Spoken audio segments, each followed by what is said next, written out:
Okay. Now chemical bonding part 2 में अगर देखें तो in a first part we have seen about what is valency. Okay? Valence electron ये सब आपने देख लिया वैलेंसी एंड वैलेंस इलेक्ट्रॉन. हमने कहा था कि वैलेंस इलेक्ट्रॉन ही वो होते हैं, only the valence electrons actually responsible for the formation of chemical bond. समझिए केमिकल बॉन्ड क्या है. केमिकल बॉन्ड का मतलब बताया था कि the interaction between the two element when two or more than two elements combine to form a new form of compound is known as chemical bond. तो दो एलिमेंट आपस में फॉर एग्जांपल के लिए कि सोडियम और क्लोरीन दो combine हुए और कंबाइंड होकर उन्होंने क्या बनाया सोडियम क्लोराइड. तो सोडियम का नेचर अलग है और क्लोरीन का. जैसे एग्जांपल के लिए देखो हाइड्रोजन और ऑक्सीजन. हाइड्रोजन का काम क्या है आग लगाना. ऑक्सीजन का काम क्या है आग लगाना. समझ में अगर याद आ रहा होगा ना आपको बचपन का एक्सपेरिमेंट कि अगर कैंडल है समझ में और अगर आप इसके ऊपर एक इन्वर्टेड जार रख दो तो थोड़ी देर बाद ये क्या हो जाती है. क्यों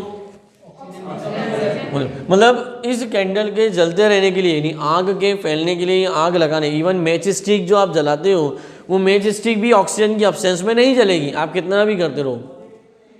मेरी बात समझ में आ रही है. सो स्पार्किंग के लिए भी मैच स्टिक के जलने के लिए इन सब के लिए क्या चाहिए ऑक्सीजन चाहिए. सेम ऐसे ही हाइड्रोजन बॉम्ब तो आपने सुना ही है भाई. तो ये दोनों का काम क्या है हाइड्रोजन गैस और ऑक्सीजन गैस दोनों ही आग लगाने में काम कर. बट जब ये दोनों कंबाइंड हो जाते हैं तो क्या बना देते हैं वाटर जो उसका उल्टा काम करता है आग बुझाने का काम. तो जिन्होंने बनाया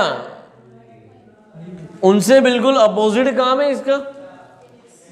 So after the formation of even chemical bond, the compound has some new properties. उसकी अपनी क्या होती है पूरी new property होती है. So ये सारा introductory part में हम देख चुके हैं. We have already seen even number of valence electron की बेस पे मैंने आपको बताया था कि there are two type of chemical bond, ionic bond and covalent bond. और ionic bond को कहा था कि it is a that type of bond which is formed by exchange of electron या transfer of electron. It means the bond formed between the cation and anion is known as ionic bond. So ionic bond की definition देखी थी. So फिर से एक बार ionic bond में कहा था the bond formed between the cation and anion. ठीक है cation मतलब कौन C plus anion A minus. तो उनके बीच में बॉन्ड बन रहा था. क्लियर है. लेकिन covalent bond the bond formed between the two elements by the sharing of electron is known as covalent bond. और हमने कहा था कि कोवेलेंट बॉन्ड तीन टाइप के होते हैं single covalent bond double covalent bond and triple covalent bond. जब एक पेयर शेयर हो जब दो पेयर की शेयरिंग हो जब तीन पेयर के. हमने इनके एग्जाम्पल भी देखे थे chlorine gas oxygen gas and nitrogen gas. इनमें सिंगल बॉन्ड है डबल बॉन्ड है या ट्रिपल बॉन्ड है इसे एक्सप्लेन किया था. इसे और अच्छे से एक्सप्लेन किया गया बाय लुईस डॉट स्ट्रक्चर. अब लुईस डॉट स्ट्रक्चर क्या होती है what are Lewis dot structure. Lewis ने क्या किया कोसल एंड लुईस ये दो पहले ऐसे थे जिन्होंने केमिकल बॉन्ड का आइडिया दिया था. They have given idea of chemical bond. और उन्होंने कहा कि when two element come close to each other for the formation of bond then only their valence electron will participate. जो बाहर के इलेक्ट्रॉन होते हैं आउटर मोस्ट शेल के वही पार्टिसिपेट करेंगे अंदर वाले इलेक्ट्रॉन पार्टिसिपेट नहीं करेंगे. क्लियर. तो उन्होंने एक पैटर्न बनाया कि जैसे सोडियम तो सोडियम को कैसे रिप्रेजेंट करेंगे Na1 डॉट. क्लियर है. अगर मान लीजिए क्लोरीन है तो क्लोरीन को कैसे रिप्रेजेंट करेंगे 7 डॉट. क्यों क्योंकि आउटर मोस्ट शेल में कितने होते हैं क्लोरीन की 7 इलेक्ट्रॉन. ये हमने कैसे देखा था तो configuration chlorine atomic number 17 so 2 8 7 K में 2 L में 8 M में. और ये हमने कहाँ से देखा था बोहर मॉडल के बारे में जब देखा था कि बोहर ने कहा था कि न्यूक्लियस के अराउंड अलग अलग ऑर्बिट होते हैं. ठीक है पहले ऑर्बिट को कहते हैं K फिर L फिर M जिसको N = 1 2 3 नाम दिया. याद आ रहा है ये दो है. तो लास्ट सेल में कितने हैं भाई 7 है. So when any element is represented by number of electrons by valence electron in the form of dot, then such type of symbols are known as Lewis dot symbol and the structure is known as Lewis dot structure. तो ये क्या कहलाएगा? Louis. तो exam में ऐसा एक बड़ा सा क्वेश्चन आता है, draw the Louis dot structure of chlorine, oxygen, nitrogen ऐसे एलिमेंट, और सम टाइम कोई कंपाउंड या गैस भी दे दिया जाता है उसमें. तो अगर हमें गैस दिया है, मैं यहाँ पे नाइट्रोजन का एग्जांपल लेके चलता हूँ. नाइट्रोजन का देखें. सो नाइट्रोजन, एक नाइट्रोजन का लुइस डॉट स्ट्रक्चर कैसे निकालेंगे? तो नाइट्रोजन का एटॉमिक नंबर 7, कॉन्फ़िगरेशन बनेगा 2,5. ठीक है. तो इसके लास्ट शेल में कितने? 5. तो ये 5 इलेक्ट्रॉन डॉट के फॉर्म में बन जाएंगे. Yes or no? अब इसको ऐसा क्यों लिखा है? तो उसका कारण आपको समझ में आ ही गया होगा. समझ में आ रहा है? क्योंकि इन दोनों को शेयर करना है, और ऐसा इलेक्ट्रॉनों का पेयर शेयर करना है कि दोनों की लास्ट शेल में कितने हो जाए? 8 इलेक्ट्रॉन. तो एक एक इलेक्ट्रॉन इसने शेयर कर दिया, इसने शेयर कर दिया. और इसे हम किस फॉर्म में रिप्रेजेंट कर सकते हैं? ऑर्बिटल डायग्राम के फॉर्म में भी. ये रहा नाइट्रोजन, ये रहा नाइट्रोजन. ठीक है.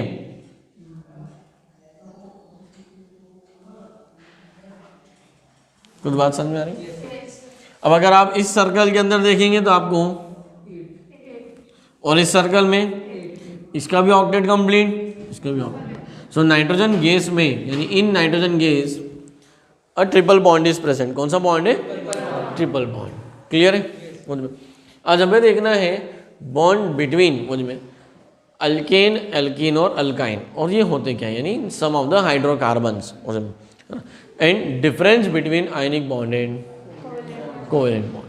कि अगर आयनिक बॉन्ड से जो कंपाउंड बनते हैं वो कैसे बनते हैं, और कोवेलेंट बॉन्ड से जो कंपाउंड बनते हैं वो कैसे बनते हैं, उनका नेचर क्या होता है पूरा. क्लियर है? सो पुट अप अ हेडिंग. ये तो पूरा मैंने रिवाइज किया है. नो यहाँ से हेडिंग डालिए, difference between ionic bond and covalent bond. Difference between ionic bond and covalent bond. अब आप पूरा डिफरेंस को सिर्फ सुनेंगे, है ना, उसके बाद लिखेंगे.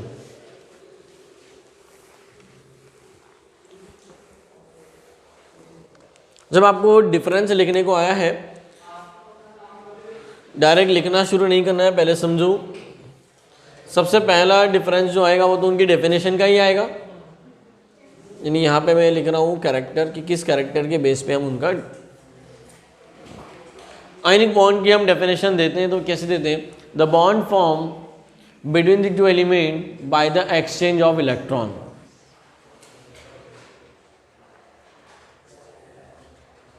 exchange मैं शॉर्ट में लिख रहा हूं, आपको इतना शॉर्ट में नहीं लिखना है, आपको पूरी डेफिनेशन. ठीक है.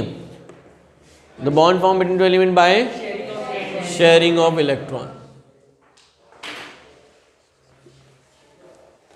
क्लियर? तो ये तो हो गया हमारा डेफिनेशन का डिफरेंस. डेफिनेशन के बाद आती है इनकी फिजिकल स्टेट. आयनिक बॉन्ड जब बनता है में, ठीक है, आयनिक बॉन्ड, तो 9th क्लास में आप सबने एक फोर्स पढ़ा है, ग्रेविटेशनल फोर्स. याद आ रहा? और अभी अभी पढ़ कर आ रहे हैं हम, F equal to G(m1 m2) पर यार इसका है नहीं. The force of attraction exists between the two mass particle या point mass. मुझे आप सबके, मैं आपको अट्रैक्ट कर रहा हूँ, आप मुझे अट्रैक्ट कर रहे हो. कौन से फोर्स है? ये फोर्स. ठीक है. यानी ये डस्टर मुझे अट्रैक्ट कर रहा है, मैं इस डस्टर को अट्रैक्ट कर रहा हूँ. क्लियर है? अब आपको ये सब भी ध्यान होगा. आपने मैग्नेट के बारे में तो जानते ही हो. मुझ में नॉर्थ पोल रिपेल, मतलब like pole and unlike poles. ऐसे ही like charges repel each other. अगर प्लस चार्ज है प्लस क्यू और प्लस क्यू, लेकिन अगर प्लस क्यू है और माइनस क्यू है तो वो क्या करेंगे? एक दूसरे को अट्रैक्ट. तो अट्रैक्ट करने का भी एक फोर्स होगा और रिपेल करने का भी एक फोर्स होगा.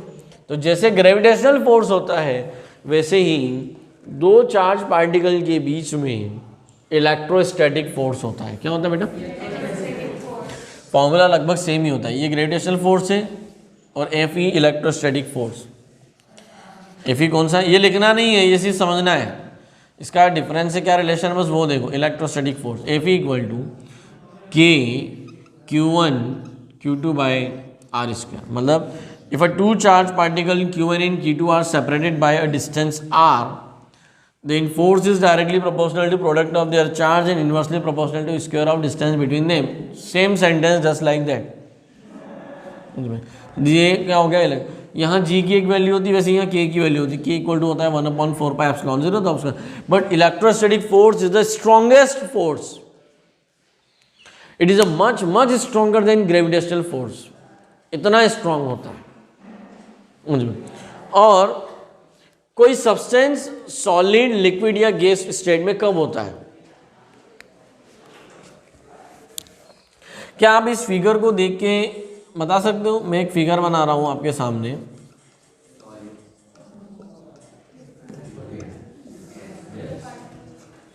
ये कैसे बताया? All particles are tightly packed. अरे कोई टाइटली पैक आपस में होगा कब? जब उनके बीच में फोर्स ऑफ अट्रैक्शन होगा। When there is a large force of attraction between the particle, then they will attract with each other, yes or no? तो कोई सब्सटेंस सॉलिड तब होता है जब उसमें स्ट्रॉन्गेस्ट फोर्स, और स्ट्रॉन्गेस्ट फोर्स होता है इलेक्ट्रोस्टैटिक फोर्स, और यही फोर्स होता है केटायन और एनायन के बीच में, और ये इतना स्ट्रांग होता है कि आयनिक कंपाउंड हमेशा सॉलिड स्टेट में मिलते हैं। कैसे मिलते हैं? So physical state, ionic compounds are solid in nature, mainly ionic compounds are, जबकि कोवेलेंट कंपाउंड किस फॉर्म में मिलते हैं? Liquid and gas. Covalent compounds found in liquid and gaseous state, covalent compounds are found in liquid and gaseous state. जब अगर ये solid हैं, अगर ये सॉलिड फॉर्म में मिलेंगे, मैं अगर आपको बोलूं कि भाई मेरे पास एक बाउल में पानी है, मैंने कहा कि जाओ इसको मेल्ट करो,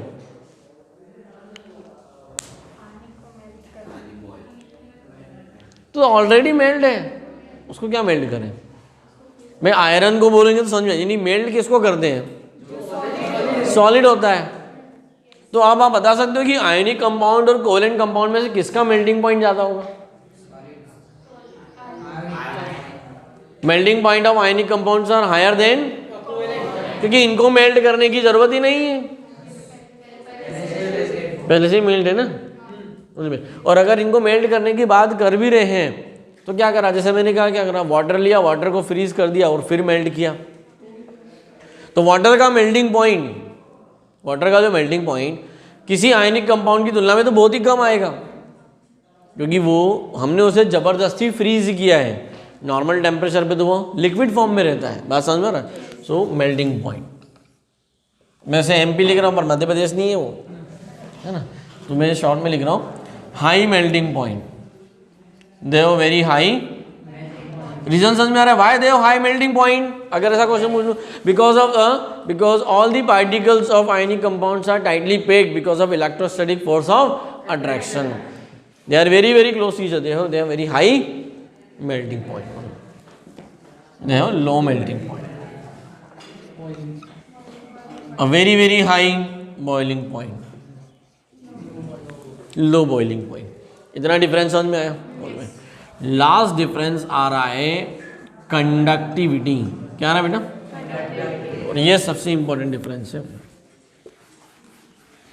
all ionic compounds are good conductor of heat and electricity in their molten और in their aqueous state.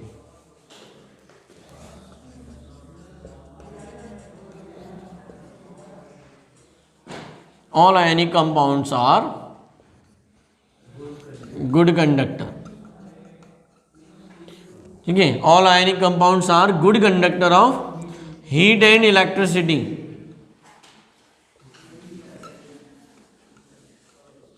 in their molten and aqueous state, AQUEOUS, aqueous। अब मोल्टन और एक्वास का मतलब क्या हुआ? मोल्टन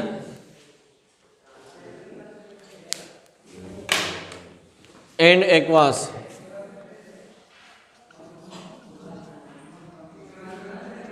देखो इधर sodium chloride, but they are bad conductor in their solid state. अब मैं एक एक्सपेरिमेंट छोटा सा आपको बताता हूं।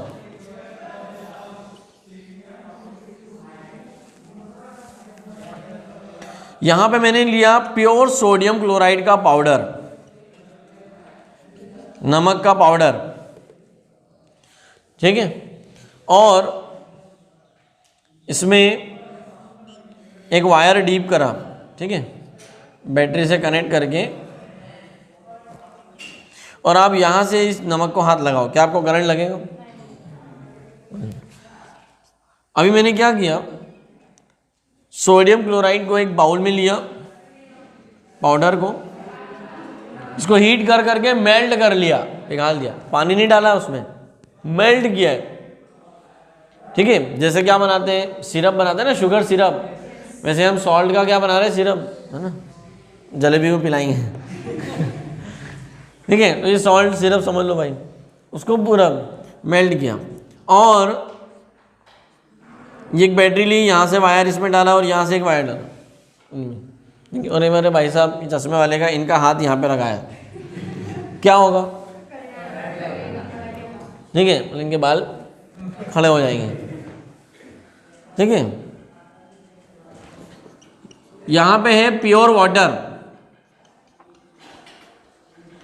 तो पहले प्योर वाटर लिया, बैटरी ली, वाटर में वायर डीप किया, और भाई साहब को फिर से हाथ लगाया, क्या होगा?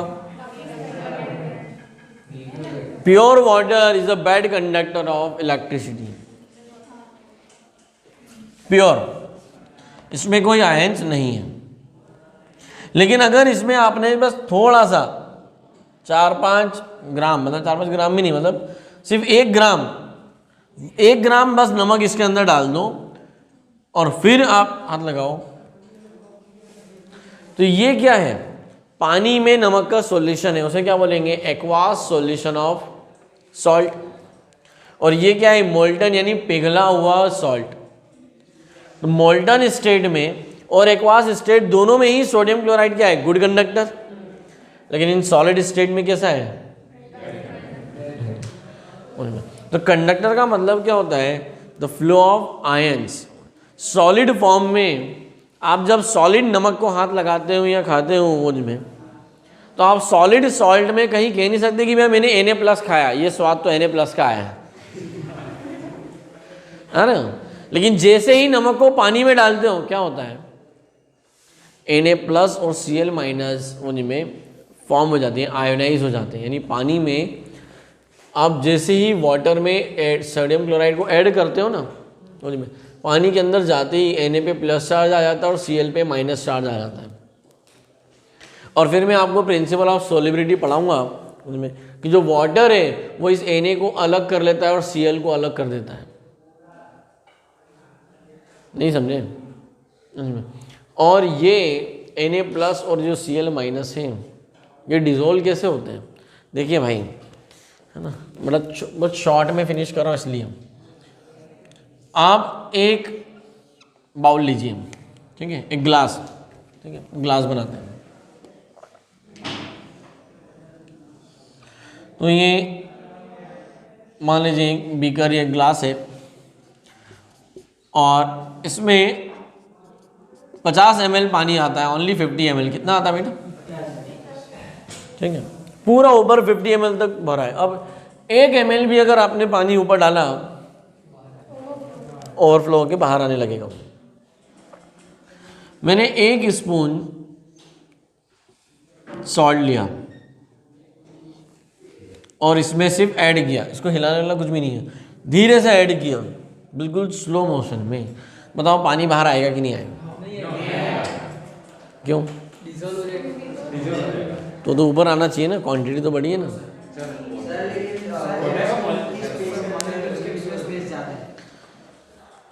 अभी जैसे उससे पहले बताया ना कि वाटर एक लिक्विड है और उसमें क्या है, इंटर पार्टिकल स्पेस है। तो आपका जो ये सॉल्ट है ये उस स्पेस में चला गया, लेकिन कैसे गया है, NaCl नहीं गया है, Na और Cl भी अलग अलग हो गए हैं, मान लो ये वाटर है, ये जो बड़े वाले सर्कल है ये वाटर के सर्कल है, और जैसे ही आपने Na तो Na प्लस Cl माइनस, ये Na प्लस Cl माइनस, ये Na प्लस Cl माइनस, मतलब Na और Cl क्या हो गए, अलग अलग हो गए अपने आयंस के फॉर्म में। जब आयंस के फॉर्म में अलग अलग हो गए समझ में, तो जैसे ही आप क्या करते हो, करंट पास करते हो, तो बैटरी का एक पॉजिटिव टर्मिनल होता है, एक नेगेटिव, तो पॉजिटिव की तरफ सारे नेगेटिव भागने लगते हैं, नेगेटिव की तरफ सारे पॉजिटिव भागने लग जाते हैं, और ठीक वैसे ही भागते हैं जैसे कौन भागता है, electron, and the flow of electron is known as current, and similarly flow of ions is known as current. तो ये करंट की हम एक नई डेफिनेशन पढ़ते हैं केमिस्ट्री में। आयंस के फ्लो को भी एक वायर में यहाँ से यहाँ तक आयंस का जाना, वो भी करंट प्रोड्यूस करता है, जैसे इलेक्ट्रॉन से करंट प्रोड्यूस, क्योंकि आयन बने कैसे हैं, इलेक्ट्रॉनों के एक्सचेंज से। तो all ionic compounds are good conductor of heat and electricity in their molten and aqueous state, while covalent compounds are bad, poor conductor या बैड कंडक्टर भी कह सकते हैं, they are bad conductor of heat and electricity. So this is the basic difference between ionic compound and covalent compound। Clear हुआ? तो ये difference आप सबको लिखना है, उनमें डिफरेंस एग्जाम में आता है इसके बारे में कि आयनिक और कोवेलेंट में क्या डिफरेंस है। तो आयनिक कंपाउंड बनता है कैटायन और एनायन के बीच में, कोवेलेंट कंपाउंड बनता है बाय शेयरिंग ऑफ इलेक्ट्रॉन्स। ठीक है, तो ये पूरा डिफरेंस को नोट करना है। चलो now put heading covalent bond structure of simple and complex compound. So question कैसा आ सकता है मुझ में, मैं क्वेश्चन के फॉर्म में ही पढ़ा रहा हूँ मुझ में, आप इसको लिख कर भी रख सकते हो मुझ में, जैसे ड्रॉ कोवेलेंट और Lewis dot structure of following compound. मान लो उन्होंने कंपाउंड दे दिया, फर्स्ट सिंपल कंपाउंड से शुरू किया, उन्होंने बोला कि मीथेन CH4, मीथेन का कोवेलेंट डॉट स्ट्रक्चर बनाओ। आपको दे दिया C2H6 इथेन, इथेन का दे दिया, C2H4 इथीन, C2H2 इथाइन, आपको दे दिया CO2 कार्बन डाइऑक्साइड। ये सब सिंपल हो गया। ठीक है, तो 10th लेवल तक बात करें, यानी 10th तक आपने जो पढ़ा होगा वो इनका पढ़ा है। अगर आपने कार्बन एंड कंपाउंड 10th की बात करूं तो यहाँ पे आता है, लेकिन कॉम्प्लेक्स की बात करें जैसे H2SO4, तो ये एक ऐसा मॉलिक्यूल हुआ जिसका लुईस डॉट स्ट्रक्चर हमें ड्रॉ करना है, और ऐसा बनाना है कि हर एलिमेंट का क्या होना चाहिए, ऑक्टेट कंप्लीट होना चाहिए एक्सेप्ट 2 एलिमेंट। हाइड्रोजन का क्या होता है, डुप्लेक्स, और हीलियम का क्या होता है, डुप्लेक्स, क्योंकि हाइड्रोजन और हीलियम क्या चाहते हैं कि उनकी लास्ट शेल में 2 ही इलेक्ट्रॉन होने चाहिए। तो इसको सॉल्व कैसे करेंगे इस क्वेश्चन को, तो पहले पूरा फोकस करो। आपका सबसे पहला स्टेप क्या होता है, जिन 2 एलिमेंट का आपको बनाना है उनका आप साइड में लुईस डॉट स्ट्रक्चर बना के रख लो। मतलब आप स्टेप देखो, सॉल्यूशन। सबसे पहले मैं कार्बन का atomic number 6, hydrogen atomic number 1 ये लिख के रख लूँगा। उसके बाद उसके साइड में लिखूंगा उसका कॉन्फ़िगरेशन 2,4, इसका तो 1 ही है, तो 1। अब इसकी साइड में इसकी लुईस डॉट स्ट्रक्चर बना लेंगे। इसकी लास्ट शेल में कितने इलेक्ट्रॉन है, 4। ये वैलेंस इलेक्ट्रॉन कितने, नंबर ऑफ वैलेंस इलेक्ट्रॉन 4, इसकी वैलेंस भी 4 है, मतलब ये 4 इलेक्ट्रॉन, 1 2 3 4। अब आप यहाँ से सोचोगे कि इस कार्बन को 4 और इलेक्ट्रॉन चाहिए, क्या करने के लिए, और इस हाइड्रोजन को 1 इलेक्ट्रॉन चाहिए। ठीक है, तो आपको किसका स्ट्रक्चर बनाना है, CH4 का। किसका बनाना है, तो 4 हाइड्रोजन है और चारों को 1-1 इलेक्ट्रॉन चाहिए। तो अगर ये कार्बन अपने पूरे चारों इनको दे दें तो हाइड्रोजन का डुप्लेक्स पूरा हो जाएगा, लेकिन भाई साहब खाली हो जाएंगे। ठीक है। तो न तो ये हाइड्रोजन को इलेक्ट्रॉन दे सकते हैं और ना ये हाइड्रोजन से इलेक्ट्रॉन ले सकते हैं, क्योंकि अगर हाइड्रोजन अपने चारों दे दें तो इनके बीच आयनिक बॉन्ड तो है नहीं, कोवेलेंट बॉन्ड शेयरिंग होगी, ठीक है। लेकिन शेयरिंग का आपको फिगर समझ में आ रहा होगा, कुछ बात समझ में आ रही है कि कैसे फिगर बनेगा। अगर मैं इसका दो फिगर बना रहा हूँ, ध्यान रखना, एक होता है बॉन्ड लाइन स्ट्रक्चर। तो बॉन्ड लाइन स्ट्रक्चर ये कार्बन 1 2 3 4, यहाँ रखूँगा हाइड्रोजन, यहाँ रखूँगा हाइड्रोजन, यहाँ रखूँगा हाइड्रोजन, यहाँ आ गया समझ में। हर एक हाइड्रोजन के पास एक एक इलेक्ट्रॉन है। हाइड्रोजन का लुईस डॉट स्ट्रक्चर ये रहा, ये लुईस डॉट स्ट्रक्चर हाइड्रोजन का, ये लुईस डॉट कार्बन का। क्लियर है। हाइड्रोजन और कार्बन दोनों के बीच एक शेयरिंग, इस हाइड्रोजन और इस कार्बन के बीच शेयरिंग, इन दोनों के बीच शेयरिंग हुई और इन दोनों के बीच शेयरिंग हुई या नहीं। अब कार्बन का मतलब हाइड्रोजन ने क्या बोला कि जो तेरे इलेक्ट्रॉन है वो मेरे हैं, जो मेरे हैं वो तेरे हैं। यही हमने देखा था कोवेलेंट में। तो कार्बन का ऑक्टेट कंप्लीट हो गया, 1 2 3 4 5 6 7 8। इसी फिगर को मैं कैसे बना सकता हूँ, ऑर्बिटल डायग्राम के फॉर्म में। कार्बन को सेंटर में रखूँ, ये उसका इलेक्ट्रॉन, ठीक है, और यहाँ पे आएगा हाइड्रोजन। नहीं समझे।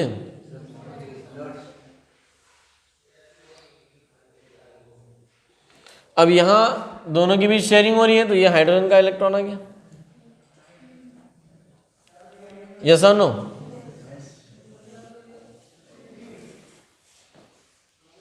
कोई दिक्कत। ये किसका बन गया, मीथेन का।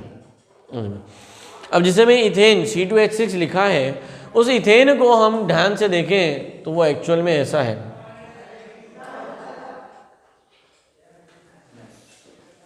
C2H6 इथेन कैसा है, CH3 CH3। CH4 क्या है, मीथेन। लेकिन CH3 क्या है, ध्यान रखना काम आएगा, ऑर्गेनिक पढ़ेंगे, मिथाइल। मिथाइल दोनों में फर्क है। CH4 is the formula of methane, और सिर्फ CH3 बोलूं तो मिथाइल। लेकिन ये 11th में अभी अपने को ऑर्गेनिक में काम आएगा।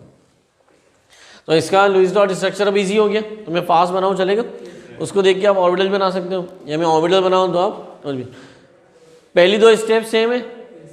कार्बन की लास्ट शेल में 4, लेकिन अब कार्बन कितने हैं, 2, और हाइड्रोजन कितने हैं, 6, ठीक है। तो 2 कार्बन है, तो 2 कार्बन को आप सेंटर में रख लोगे, ये एक कार्बन, ये एक कार्बन, ये इस कार्बन के चारों इलेक्ट्रॉन 1 2 3 4, नहीं समझे। और ये जो दूसरा कार्बन है वो भी आएगा, और उन दोनों के बीच एक एक इलेक्ट्रॉनों की शेयरिंग होगी, और ये उसके 3 इलेक्ट्रॉन यहाँ पे बचे हुए। कुछ समझ में आया। अब यहाँ से एक हाइड्रोजन एंट्री मार रहा है, एक एंट्री हाइड्रोजन यहाँ की, एक एंट्री यहाँ से, एक हाइड्रोजन यहाँ है, एक हाइड्रोजन यहाँ है, और एक हाइड्रोजन यहाँ है। यस और नो, बोलो भाई।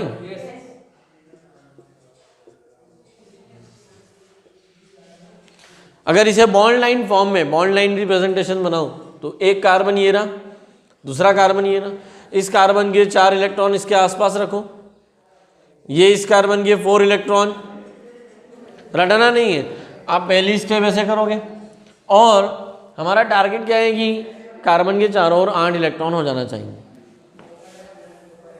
दोनों ने एक पेयर शेयर करी, एक हाइड्रोजन यहाँ से शेयर बना रहा है, एक हाइड्रोजन की शेयरिंग यहाँ से है, एक हाइड्रोजन की शेयरिंग यहाँ से।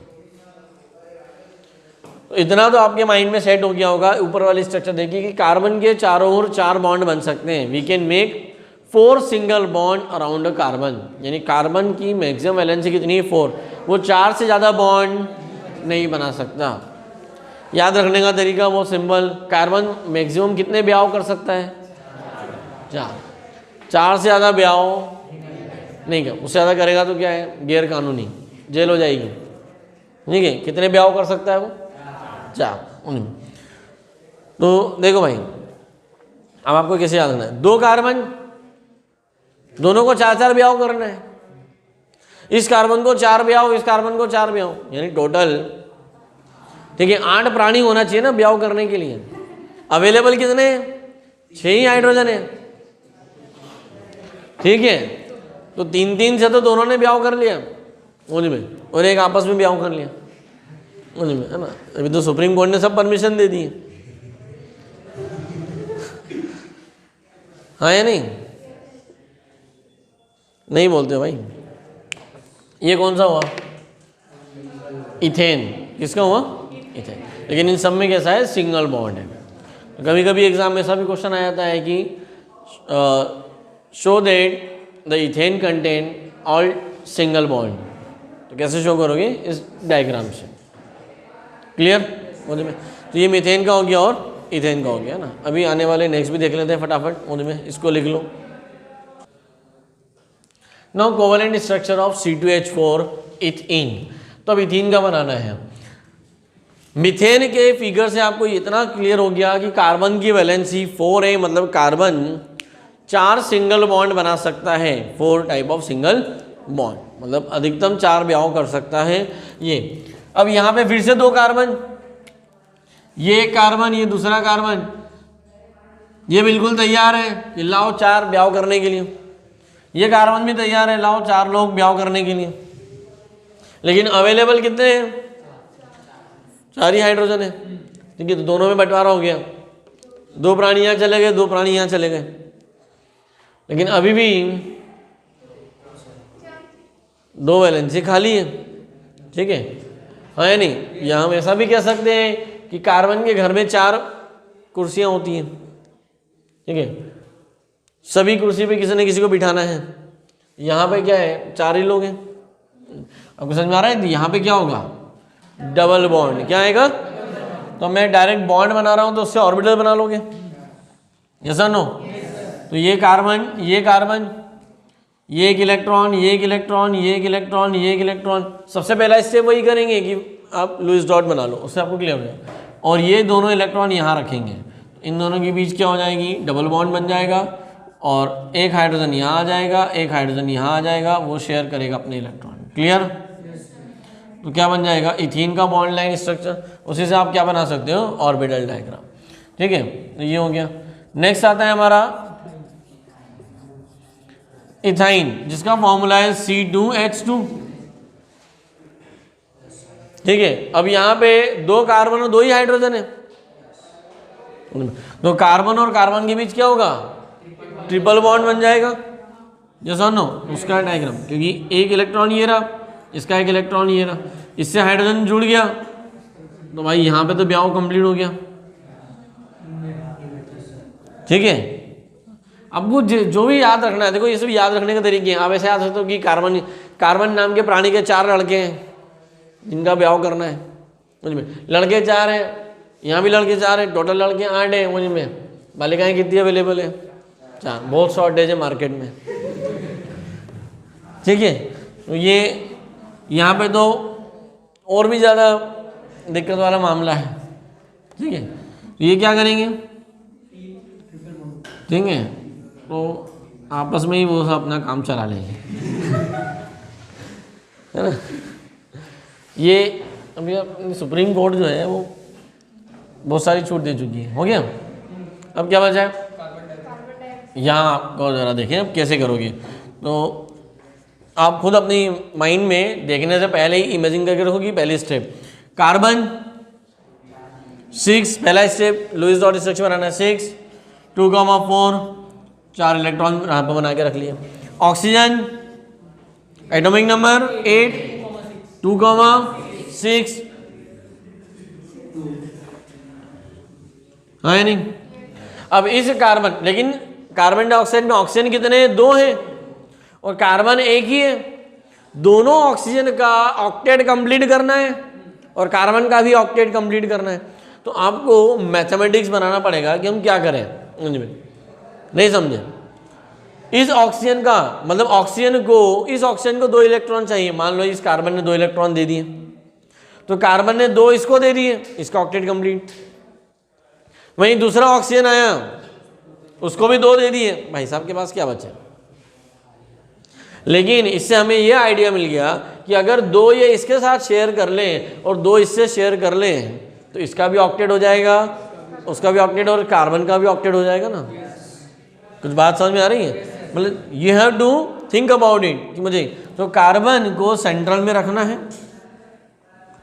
2 इलेक्ट्रॉन यहाँ, 2 इलेक्ट्रॉन यहाँ, ये ऑक्सीजन यहाँ रखा, ये ऑक्सीजन यहाँ रखा, 1 2 3 4 5 6, 1 2 3 4 5 6, समझ में आया?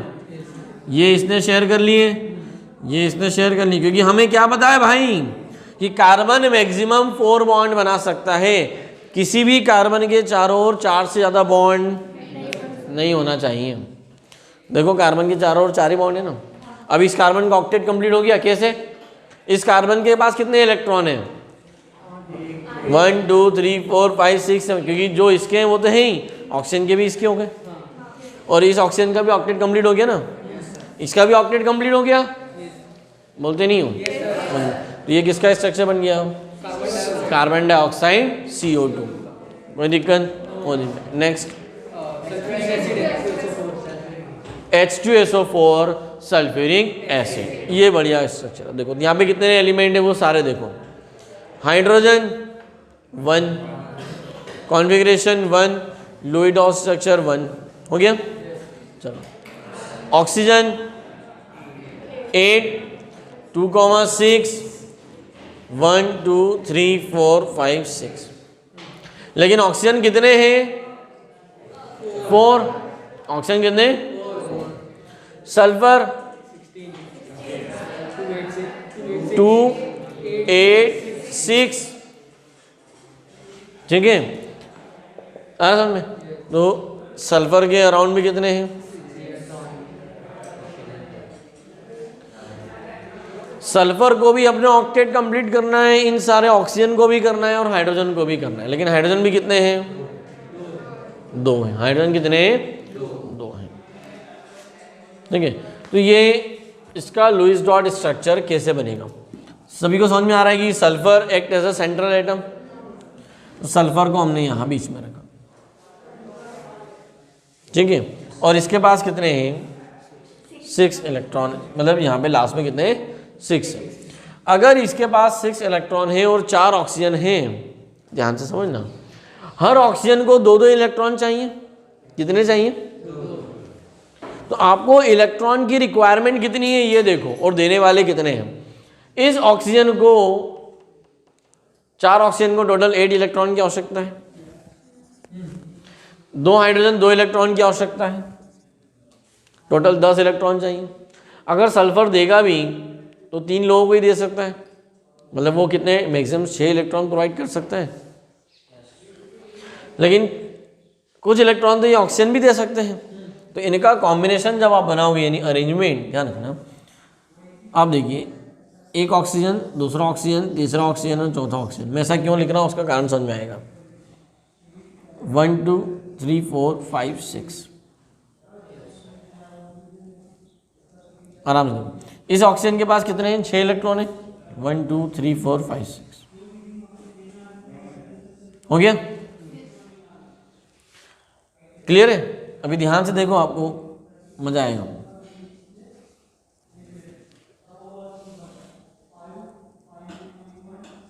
ये बन गया, ये यहाँ बन रहा है, और इस ऑक्सीजन से जुड़ रहा है H, और इस ऑक्सीजन से जुड़ रहा है H।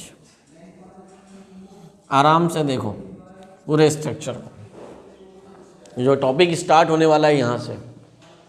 हाइड्रोजन का डुप्लेक्स पूरा, ऑक्सीजन का देखो 1 2 3 4 5 6 7, इसका ऑक्टेट कंप्लीट, इस ऑक्सीजन का ऑक्टेट, इस ऑक्सीजन का ऑक्टेट, इस ऑक्सीजन का ऑक्टेट। लेकिन इस सल्फर के जरा चारों ओर देखो तो